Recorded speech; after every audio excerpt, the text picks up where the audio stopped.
Hi everybody, this is Diane. I know you just saw a haul from a thrift store and antique store and eBay yesterday, and today I went to an estate sale. I don't go to estate sales that often. I only go if they're right in this, what they call the valley here, with the three small towns, one right after the other. Two are in Pennsylvania, one is in New York, and they're right here in the valley within, they just run one right into the other.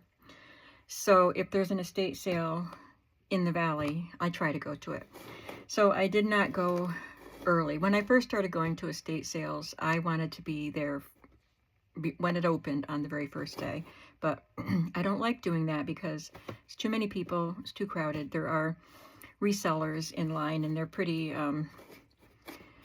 well, I wouldn't say aggressive, but they make me nervous. So I waited till later in the day. Anyway, I just got back from the estate sale recently, and I just wanted to show you what I got. And then we're going to talk about the journals that I'm working on and hopefully make some envelopes or something. So this, if you can read that, if it's not upside down to you, it says bows, small flowers for, I think it's supposed to say angels, but it says angles. But I wanted the bows. So I don't really want these. I might keep these that look more like daisies. I don't really like these roses. So I didn't really want them, but they were in the box. And these I'm not sure about, but I liked the bows. And I bet they came from Temu or something. It says made in China, and it's a lot of polka dot bows. So I can use them on the fronts of excuse me, journal covers. So I just want to see what else is in here. Quite a few of these. They would be nice for a Christmas journal. They do look like white poinsettias. These I won't use. Lots of those. But I knew that there were enough of these bows in here that... Oh, and I got some coin rollers too. There's a lot of the polka dot bows. And I knew she wouldn't charge much. There was no price on the box. And I've been to her sales often enough that the kinds of things I pick up, she does not charge much for. Okay, then I got this. And I don't think there was a price on this either. But she just, let me just tell you, she just looked through my bag and charged me $10 for everything. So this is just cut up jeans. There's a pocket and some scraps of denim. I can make tabs and stuff with the scraps. But it's a bag of pockets. So I might be selling some of these in my shop. But they will also go in or on journals. There's even a purple denim. How cute. I like the ones with the stitching, of course. Gives it a little more interest.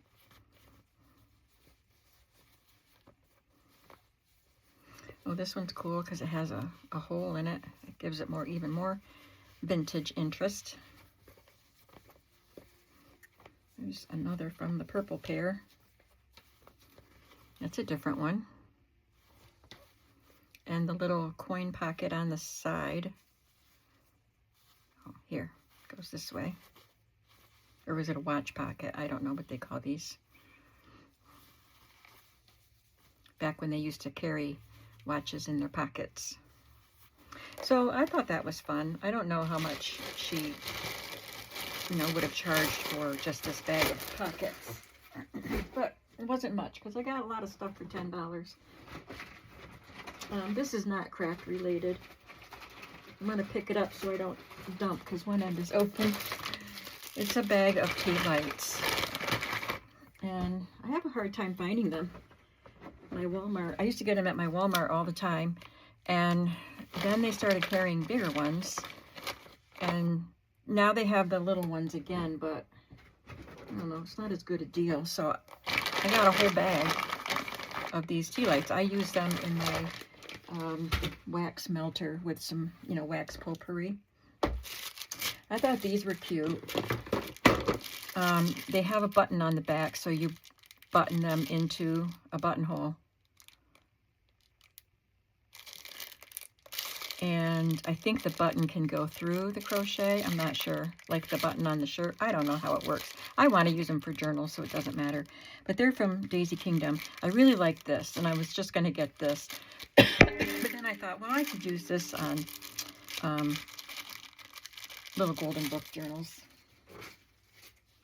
And I got this. I don't even know what all is in these jars. I just wanted this. She had a craft room, so in the I follow this estate sale company, this person on Facebook. So her posting said that there were craft supplies. There weren't a lot of craft supplies, and it was mostly crochet and plastic canvas stuff. Maybe there was more stuff before I got there, but I think this is really pretty, and then it comes in yellow too. So let's see what's in these jars. There's an empty one. This one just has some pins, straight pins. The rest are, oh, this one's not empty. It's straight pins again, but they don't have the little colored balls on the ends. Just some pens and some sequins.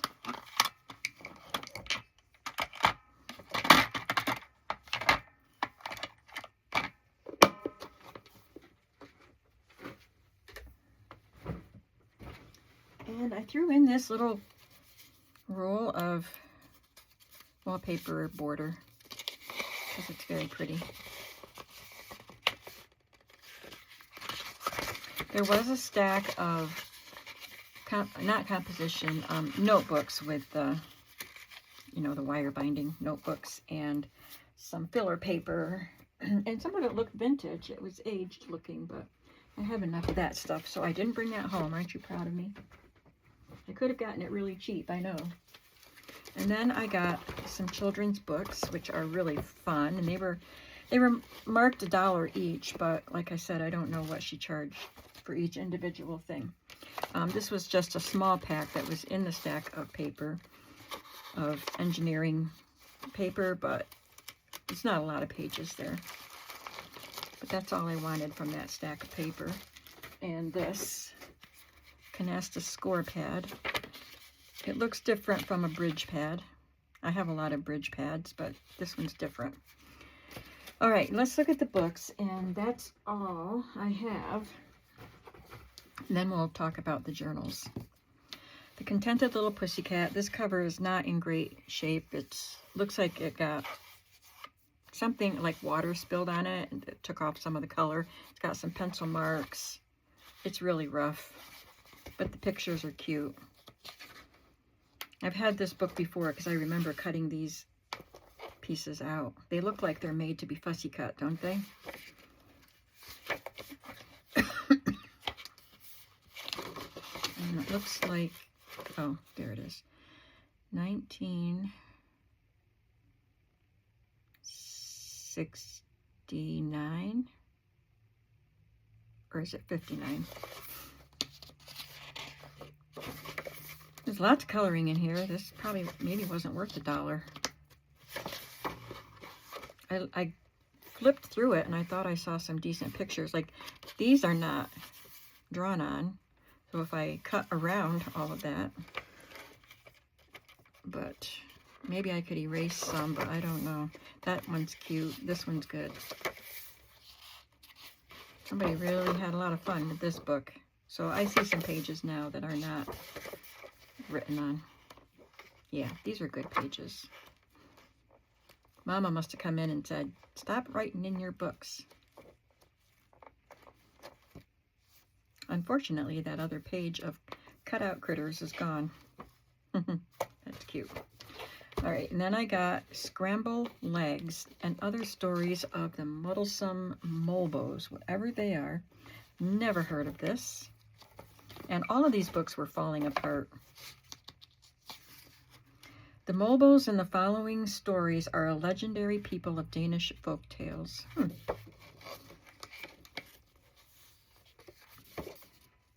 1932. when they woke, they found their legs all mixed up. What's this called? Scrambled legs. Oh my goodness.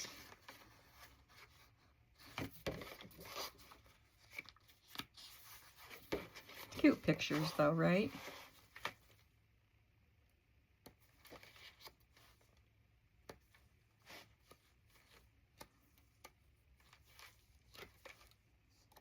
Just something different. Bibs and Tuckers. I love this cover. If I can get some of that writing off, I would love to make a journal out of this book. An ant and an ant.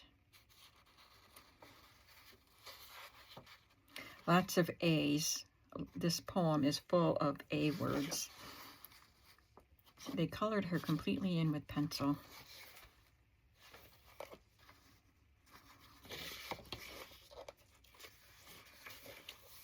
$19.29.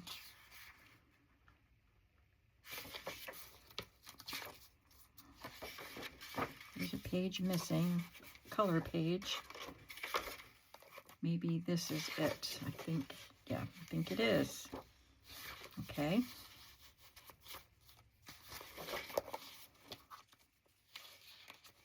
Dame Dobbs Ducks. Oh, this is C and this is D and that's B.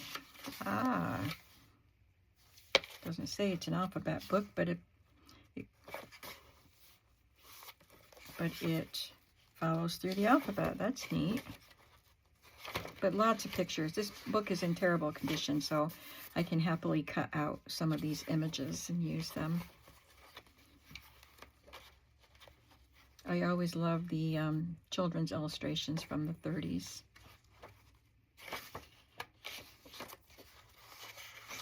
Does it go all the way to Z?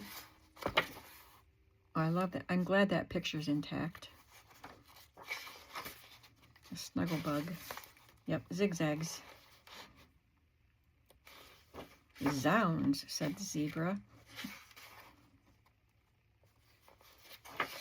And lastly, stories children like.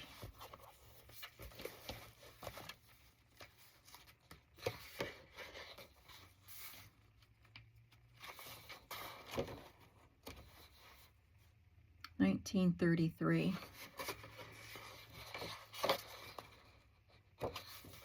Look at that pretty picture. This is the home of Pig Wise. It looks like a quilt. Can you see that? And even this is black and white, but it looks like fabric, like a little stuffed wolf wearing fabric coveralls. Can you see the pig peeking out the window? Look at that wolf.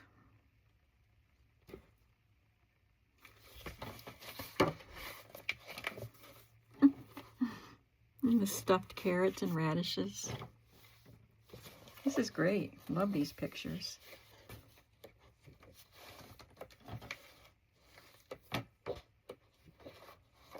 There's a gingham dog. But it's not the gingham dog in the Calico Cat poem.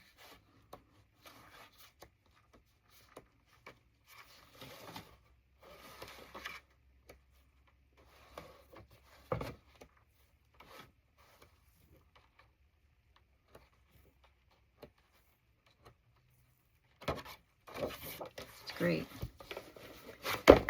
Okay.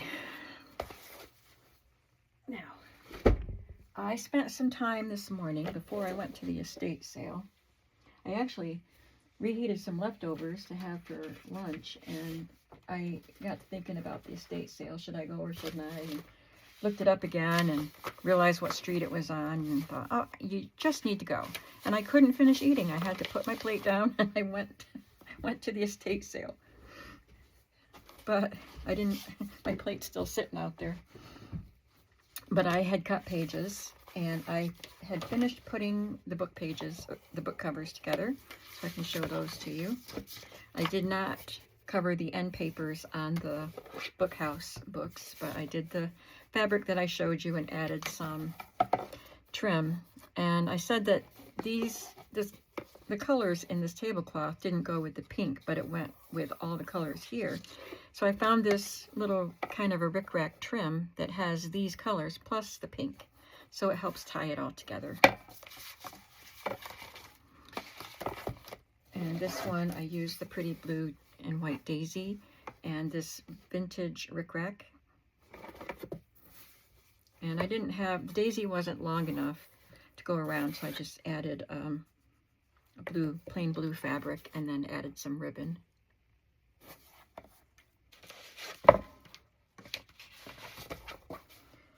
And you saw that one, but this one you didn't see. I covered the back, but I didn't want to cover over this.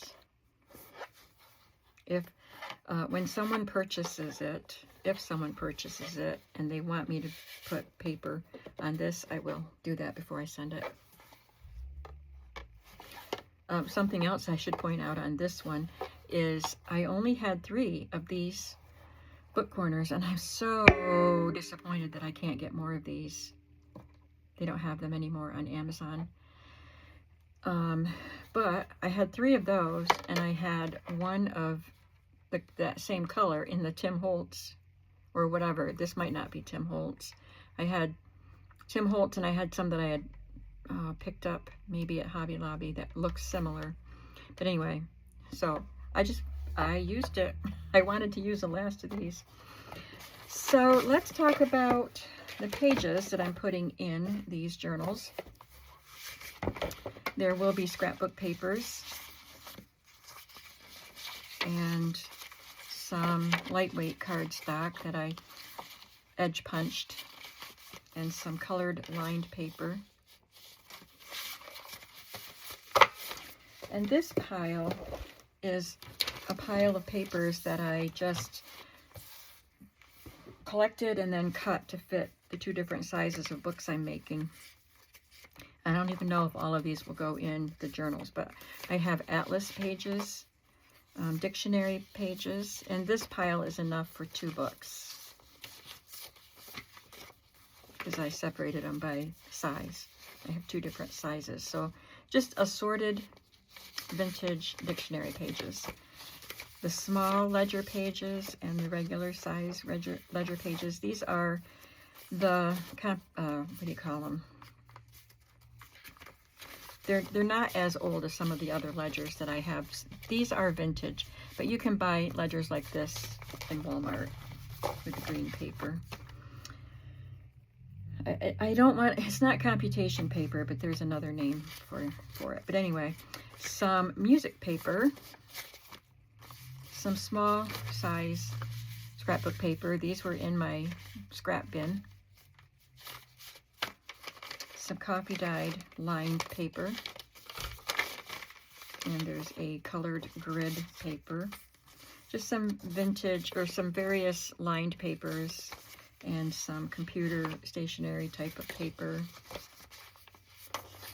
This is new. It was on a tablet that I picked up at Walmart or something. And one page from my 1960s toy catalog is going to go in each journal.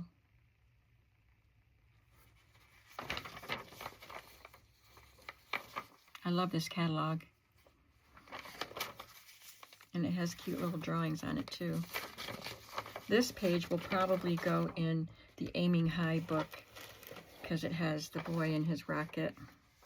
We used to have these. In fact, I think my son had one when he was like 3 years old, but my younger sisters had them too. I don't know if I did. We had a Magic 8-ball at my house too when I was growing up. We liked to play with it. My brothers had trucks galore. This is from that book I just got at the thrift store for practicing writing. And this one was in my stash of a supply I received along with an order some time ago. So I'm going to use it. It's from a songbook, a Walt Disney songbook, and it has a ruffle on it. And this is from a house plan book. This is from that Ethan Allen catalog that I got from the 70s. I love the sofas and the chairs. I love that chair. Oh, look at that one. I would love to have that one with the ottoman. They look nice. Very nice chairs. These are pages from the smaller books. From these books. Each journal will get, I don't know how many pages from that. Oh, we've got more of those. And then some more graph paper, different types of graph paper. So that's what I have pulled and cut. And I have to kind of collate them and see how many I have per signature and see if it's enough or too many or just right.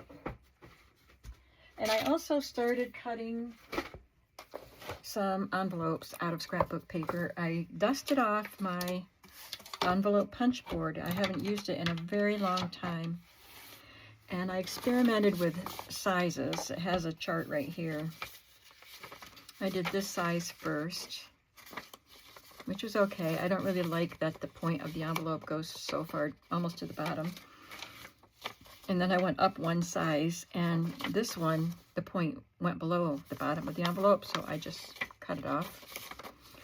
But these will both fit in the journal, whether I sew them in the center or just clip them to a page. And then I went to 8 by 8, sorry, size of paper for a 3.5 by 6 inch card would fit in here. And I like this size, so I made 3 more with that.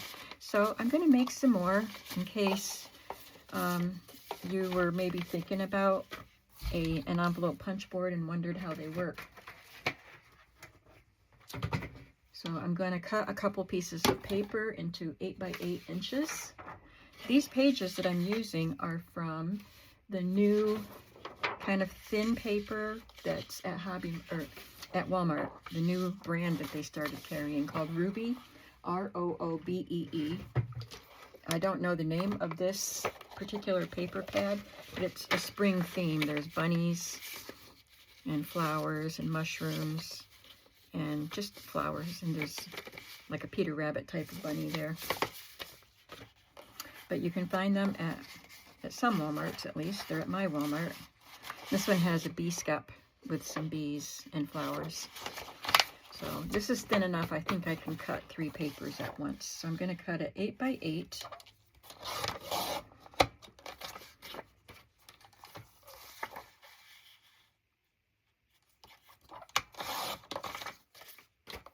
Because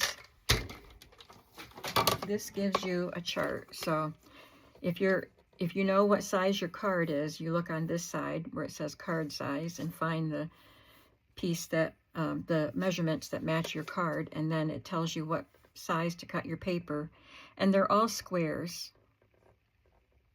And then it tells you what score line to start on, and I'll show you that in a minute. I am going to see if I can show you this paper pad. Here it is. It's called Garden Party by Roobee. And so this is the paper pad. It comes with 25 designs, 50 sheets. All right. So I have my 8 by 8 paper, and it says to start on, where's it, 8 by 8? 3 1/8 inch score line. So I just look for the 3 1/8 inch right there. So I put this edge of my paper at 3 1/8. There's it's printed on this part, but there are little, can you hear that? They're debossed into the plastic, so I can actually see the line to line it up with. And then you take your, whatever this thing's called, I forgot. It fits in right here. Fits in there. So you take this and you start right here.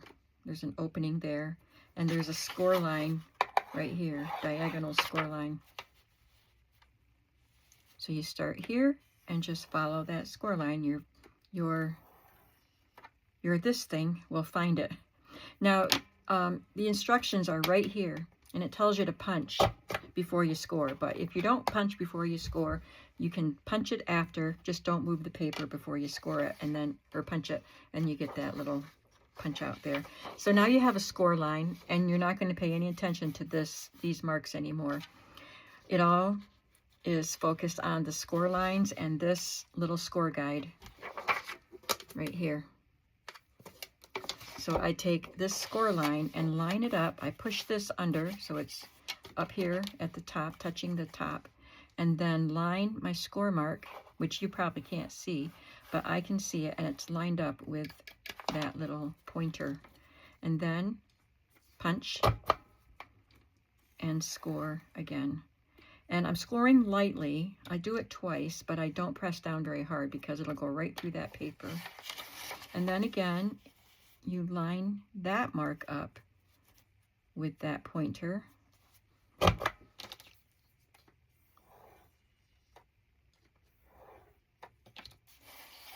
And then the last line. So only the first line goes by the marker that they give you.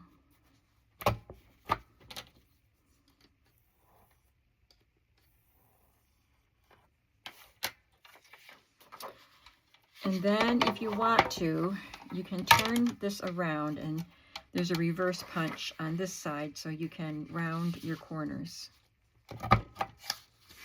So sometimes I fold my envelope first, and then I just round the flap, the part that's going to end up as the flap.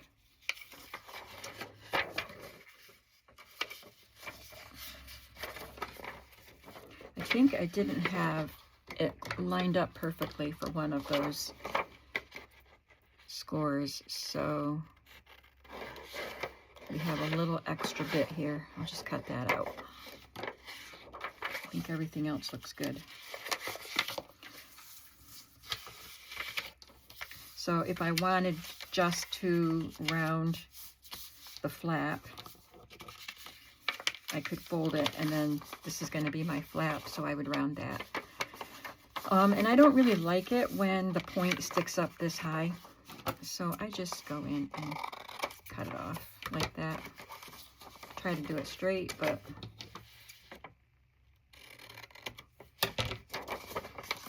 I think that looks better. Sometimes the point doesn't go up that high, so I might leave it. So then I don't need to round the other corners because you can't even see them. So that is my envelope, and then I would, of course, glue that together. I could embellish it, decorate it if I want to, but there it is. And so I'm not going to glue it together until I decide if it's going to be sewn into the signature. I'm going to do one more. I have two more to do here, but I'll just do one more and not talk so much. So first I line it up at the 3 1/8 inch mark.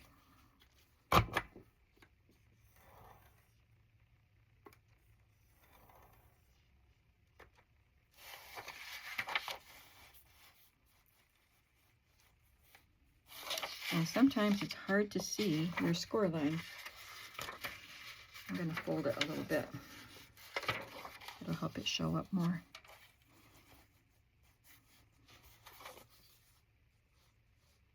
I don't want to have the issue of not lining everything up just right. It's not usually that hard, but this design is hiding my score line.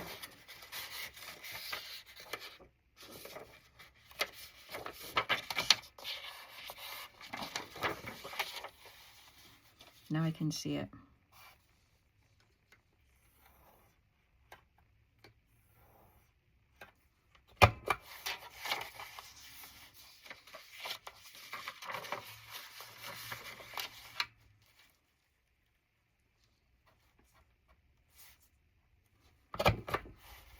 Oops.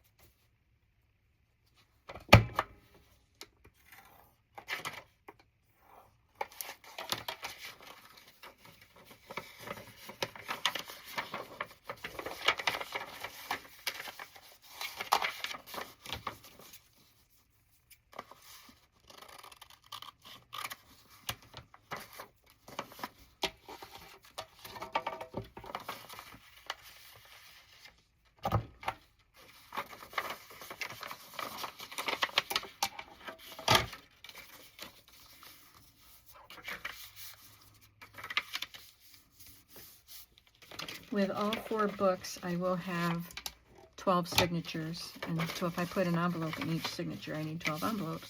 So I have 1, 2, 3, 4, 5, 6, 7, and then I have that one ready to be 8. So I'll have to make a few more.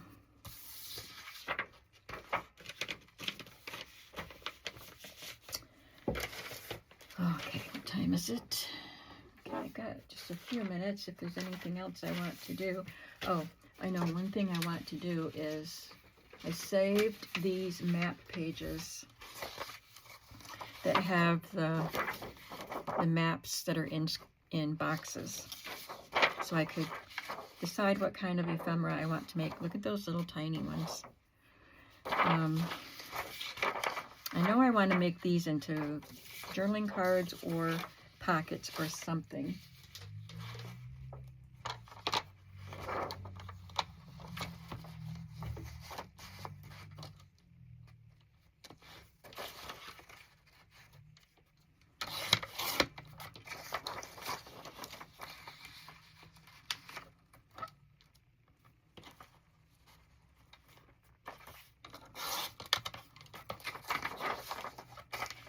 And I'd like to use some. I don't want to use all of the map pieces in these journals that I'm making, but I would like to have some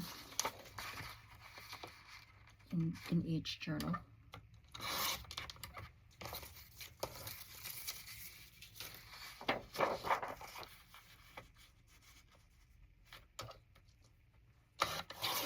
Oh, another thing I need to do is show you my tags. I was going to show you, or not the tag, just tags, but the ephemera that I made for those 3 days that I just worked on ephemera. So as soon as I get this cut, I'll grab those. Okay, so I spent 3 days making ephemera, some on camera, some not, and I will show you the whole stack right now. Some of these need some finishing, but most of them are done. So I will glue these to cardstock and sew around them. Add a tab or some sort of a tab if I use them as a tag. So that needs some work done to it. It's part of that really old 1917 order form from a clothing catalog. This one is done unless I decide to put it in a pocket. It would have to go in a large journal. I could add some fabric or something to it, but if it's a pocket, then I probably won't add anything else to it. Here's a flash card with a children's book illustration I stenciled on the background. Just added some fabric scraps and illustrations from children's books, tabs if I needed them, and stitched around them with black thread. And I have videos on these pieces. I think it's either 3 or 4 videos I did. Everybody liked this mouse. There's another little mouse. More giraffes.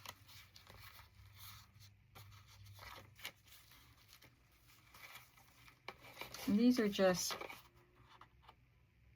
I don't think I made these in those 3 days, but I made them very recently. They're just book illustrations glued to this calendar page. So this one, you can see the calendar page on the front, but you can write on it on the back.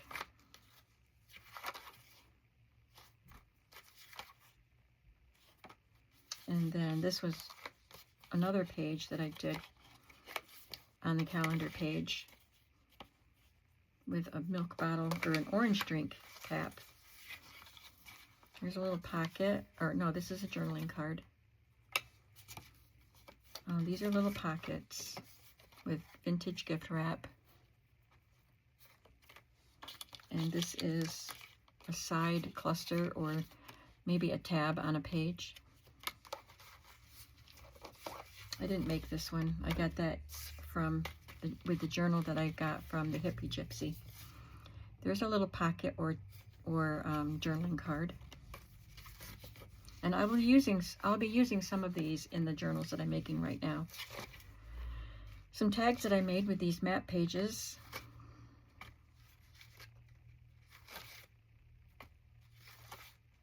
Wrapping paper. I do have to add lace to that. And these I need to collage on them, put something on them. Those are both wrapping paper and tissue paper.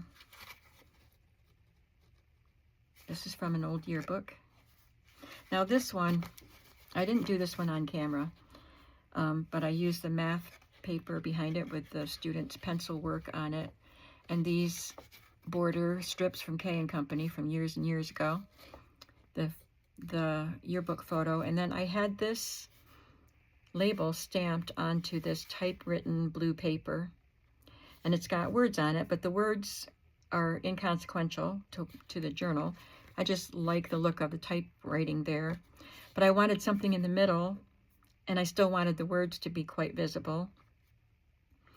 And I didn't want to interrupt the flow of these words with another word. So I found this tiny little digital number stamp in green. So I have a green set and a blue set and a pink set of and red, I think, of some of these number label-y type of things, digitals. I found it in blue, but I didn't want it in blue on the blue, so I had to go through all my little, all the little green things to try to find it, and I found it. It's so tiny. I was so happy I found it. So I'm only telling you all of that because I talked about how quickly I normally put things together, and I like things to be simple. But for this one, I had something specific I was looking for, so I took the time to look for it. So I do get picky about some things. That's tissue paper, again, that needs another element. These are just from a book, glued to cardstock. More map tags. Just punched a black circle and folded it over for the top. So I'm going to finish it somehow. I don't know what yet. Play money on this one and an old 1934 photograph. This was from an S&H green stamp in this shape. This is how it was in the catalog. I just cut around the shape and glued it to cardstock. 1931 yearbook photos. This booklet, I want to make some more of those. That was one of my favorite pieces. Some more images from the S&H green stamp catalog that were in these outlined shapes. And I love these envelopes. These are also S&H green stamp catalog images, and from the 70s, I believe.